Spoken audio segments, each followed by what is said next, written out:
Que se passe-t-il avec la Terre plate? Bonjour encore une fois, merci d'être ici avec moi une fois de plus. Je suis Marie. C'est un sujet controversé, peu importe comment vous le voyez. Tout d'abord, YouTube n'aime pas ça, et si j'ai de la chance, je serai seulement Wikipédié à cause de ça, et rien de pire. Pourtant, je sais qu'il y a littéralement des centaines, voire des milliers de vidéos sur ce sujet. Il y a encore un autre problème lorsqu'on parle de ce sujet, c'est que trop de personnes défendent fanatiquement la Terre plate, et dans leur esprit et leur science, ils sont sûrs d'avoir des preuves de cela, et je ne veux pas discréditer ou aller contre qui que ce soit, mais je vais quand même donner mon opinion sur tout cela. Ce qui est pire, c'est qu'il y a d'innombrables versions de ce que signifie vraiment la Terre plate. Ceux d'entre vous qui me suivent depuis un moment savent que ce qui est vraiment important pour moi lorsque je décris ce qu'est la réalité, c'est la perception et l'expérience consciente du sujet, et non une réalité imposée, inventée et orchestrée par une tierce partie, que les gens doivent accepter et croire comme une vérité absolue, simplement parce que cela vient d'une figure d'autorité. Comme le dirait un oligarque, les choses sont comme je le dis parce que je suis celui qui a le pouvoir et vous ne l'avez pas, donc vous devez croire en ce que je dis, sinon. Mais pour tous les usages utiles, la vie et l'expérience, oui, la Terre est perçue comme plate, et pour la grande majorité de la population, c'est ainsi, et indéniablement. Pour l'expérience du sujet basé sur ces 5 ou 6 sens, la Terre est assez plate, et rien d'autre n'a d'importance, du moins pas de manière utile, et toutes les idées et concepts plus étendus ne sont pris que comme de la philosophie et pas grand-chose de plus. Alors d'où vient l'idée d'une Terre sphérique? Comme expliqué dans les termes officiels de la NASA, il est dit qu'il est connu que la Terre était ronde depuis l'époque des anciens Grecs. Je crois que c'est Pythagore qui a d'abord proposé que la Terre était ronde vers 500 avant Jésus-Christ. Si je me souviens bien, il a basé son idée sur le fait qu'il a montré que la Lune devait être ronde en observant la forme du terminateur, qui est la ligne entre la partie de la Lune éclairée et la partie de la Lune dans l'obscurité, alors qu'elle se déplaçait dans son cycle orbital. Pythagore a raisonné que si la Lune était ronde, alors la Terre devait aussi être ronde. Ensuite, entre 500 avant Jésus-Christ et 430 avant Jésus-Christ, un autre homme appelé Anaxagore a déterminé la véritable cause des éclipses solaires et lunaires, et avec cela, la forme de l'ombre de la Terre sur la Lune pendant une éclipse lunaire a également été utilisée comme preuve que la Terre était ronde. Et en 350 avant Jésus-Christ, le grand Aristote a déclaré que la Terre était une sphère, basée sur les observations qu'il a faites sur les constellations que l'on pouvait voir dans le ciel en s'éloignant de plus en plus de l'équateur,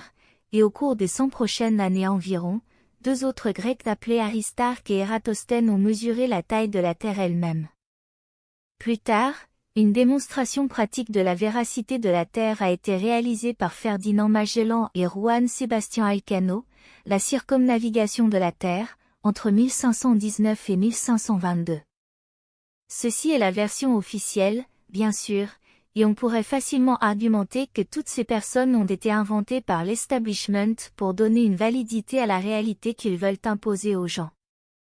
Il n'y a aucune preuve que ces hommes aient même existé, du moins pas facilement accessible à la population générale, donc en effet, cela pourrait être un cas similaire aux 7 nains validant l'existence de Blanche-Neige. Ce que je veux dire, c'est que vous ne pouvez pas valider quelque chose à l'intérieur d'une histoire avec d'autres éléments de la même histoire, ils deviennent quelque chose comme une anecdote, ce n'est qu'une preuve anecdotique de l'existence de la première anecdote. En allant plus loin, nous savons qu'il y a eu plusieurs réinitialisations de la population terrestre au cours des derniers milliers d'années, et nous savons également que la plupart de l'histoire officielle de la planète est fausse, au moins en partie, voire totalement.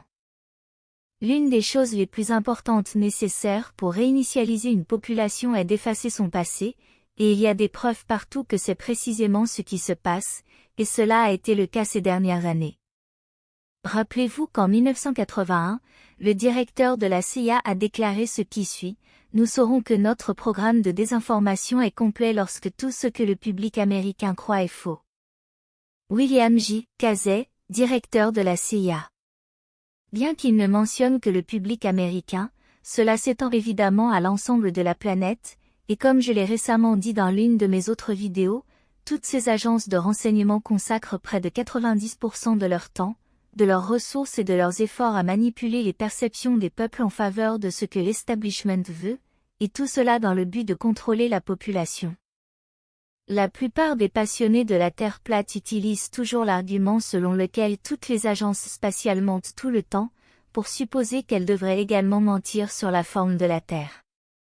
Toutes les séquences vidéo censées provenir de l'intérieur de la station spatiale sont clairement fausses et réalisées avec des effets spéciaux bon marché sur fond vert, et des grues soutenant les prétendus astronautes, dont beaucoup ont une tonne de lac pour leur donner l'apparence d'un environnement sans gravité, avec des effets que même de nombreux films hollywoodiens réussissent mieux. En fait, les cheveux longs dans un environnement sans gravité se comportent de la même manière que si on est sous l'eau, et ne restent pas raides et rigides, comme si la personne était électrocutée. Ensuite, pour les alignissages, toute personne ayant un minimum de bon sens et des connaissances en aérodynamique et en physique peut savoir que le module lunaire ne pourrait jamais fonctionner réellement, car c'est un engin naturellement instable qui aurait besoin de plusieurs centaines de calculs par minute pour activer les fusées de stabilisation, juste pour maintenir la chose debout et ne pas la faire tourbillonner dans l'espace, et vous avez besoin d'un ordinateur très performant pour y parvenir, et la NASA elle-même admet qu'elle n'en avait pas. Ensuite, nous avons des images supposées de Mars, qui viennent en réalité d'une île au Canada, et de plus, les images de l'espace lointain sont soit créées en CGI, soit sont des peintures artistiques. Cela nous amène à un autre problème, il n'y a pas de photographie fiable de la Terre depuis l'espace, et je parle de la planète entière en un seul cliché, et non pas des images suborbitales. Et voilà quelques-unes des innombrables raisons pour lesquelles les gens ont cessé de croire en la réalité spatiale officielle, ils ont simplement arrêté de faire confiance à la version officielle. Mais, en tenant compte du fait que les agences de 3 lettres s'emploient à effacer le passé et à manipuler le public pour que tout ce qu'ils pensent être vrai soit faux, nous pouvons voir que le concept de la Terre plate fait partie de leur programme de désinformation, et non pas le concept de la Terre sphérique, comme le prétendent tant d'enthousiastes de la Terre plate. L'idée est de confondre le public, afin qu'il ne puisse plus savoir ce qui est vrai et ce qui ne l'est pas, car une population confuse est facile à contrôler, et cela engendre également des divisions et des conflits au sein de cette même population, les affaiblissant tous dans le processus. Je ne peux pas réfuter tous les arguments en faveur de la Terre plate dans une seule vidéo, mais je peux expliquer quelque chose. Par exemple, ils affirment qu'il n'y a pas de vols commerciaux à travers l'Antarctique, alors qu'il devrait y en avoir, car cela réduirait considérablement le temps de vol des avions et la consommation de carburant, par exemple sur une route de vol entre Sydney, en Australie, et Buenos Aires, en Argentine. Il y a 3 raisons principales à cela. La première est que les avions commerciaux sont programmés pour voler de préférence sur des itinéraires qui ont des lieux d'atterrissage alternatifs en cas d'urgence. C'est aussi pourquoi ils ne survolent pas directement l'océan Pacifique, par exemple.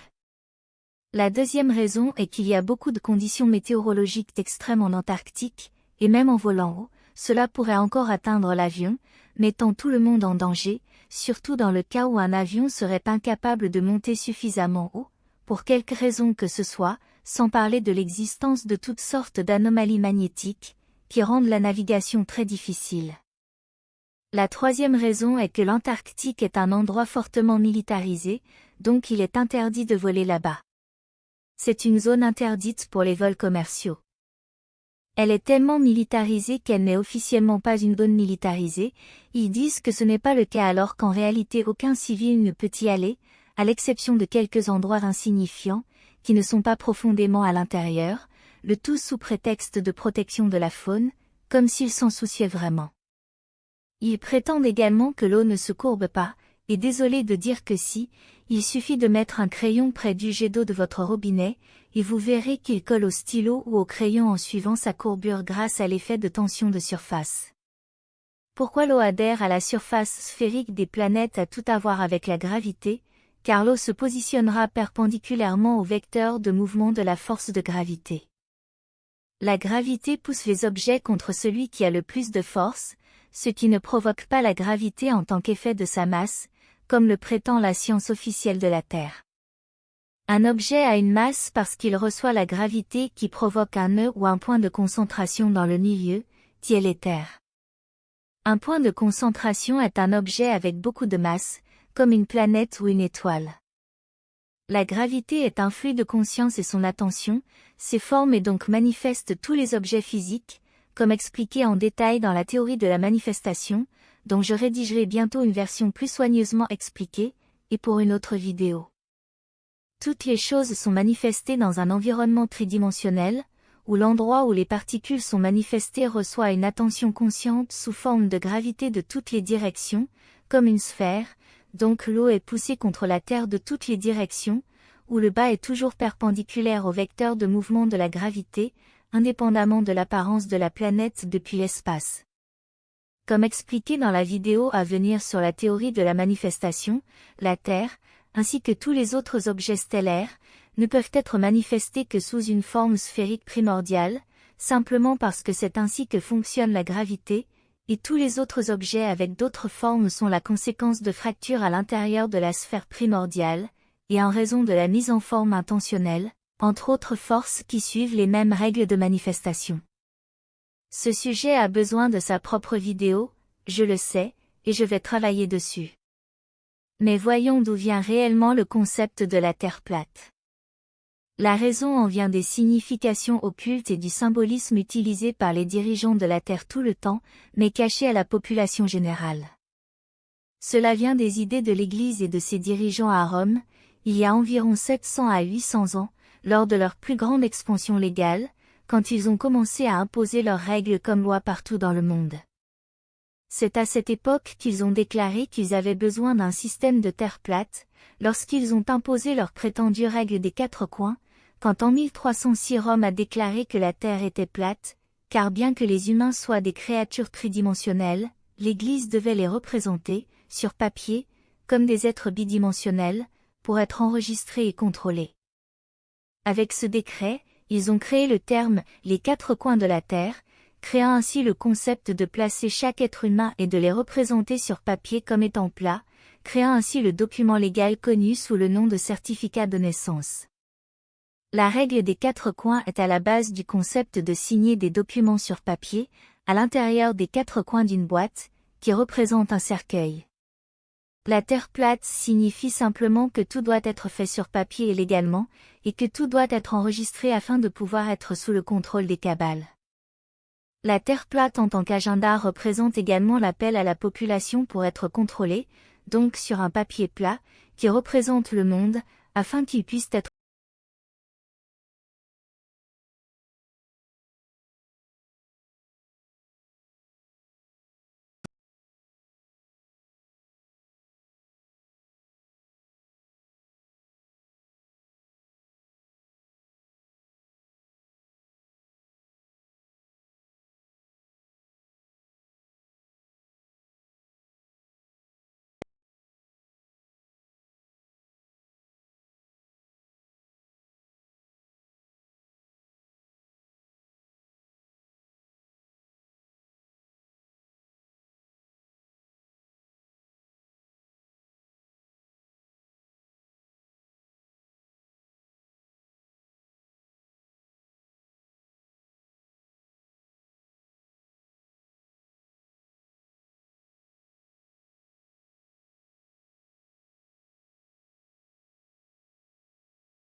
Comme je le soutiendrai, cela ne doit pas être l'un ou l'autre, car certains êtres sont interdimensionnels et viennent de la Terre, et d'autres sont simplement des êtres plus charnels venant de l'extérieur de la planète. De plus, il y en a d'autres qui sont à la fois extraterrestres et interdimensionnels également. D'autres passionnés affirment également que les prétendus extraterrestres viennent en réalité d'autres continents qui se trouvent au-delà des barrières de glace de l'Antarctique, en arguant que la planète est beaucoup plus grande que ce qui est officiellement déclaré. Ce que je dirais à cela, c'est que les équations de masse et de gravité les plus simples démontreraient que la Terre doit être exactement de la taille qui a été calculée, car si elle était plus grande, sa prétendue attraction gravitationnelle serait beaucoup plus forte. C'est mon opinion sur le sujet de la Terre plate, quelle qu'elle soit, et en respectant les opinions de chaque personne et leur droit de les défendre. Tout cela en dehors du simple fait que je peux voir qu'elle est ronde chaque fois que j'ouvre la fenêtre de ma chambre, ici à bord du vaisseau spatial Toleka. Je pourrais continuer à parler de ce sujet pendant longtemps, car il y a beaucoup plus à dire, mais honnêtement, je pense que cela suffit pour le moment. Merci d'avoir regardé ma vidéo, et d'avoir liké et vous être abonné, je l'apprécie beaucoup. Et j'espère vous voir ici la prochaine fois. Et un énorme merci pour vos gentilles donations, elles sont très appréciées, vous m'aidez à continuer mon travail ici, vous m'aidez littéralement à mettre de la nourriture sur ma table. Avec beaucoup d'amour et d'appréciation. Votre amie Marie Soireau.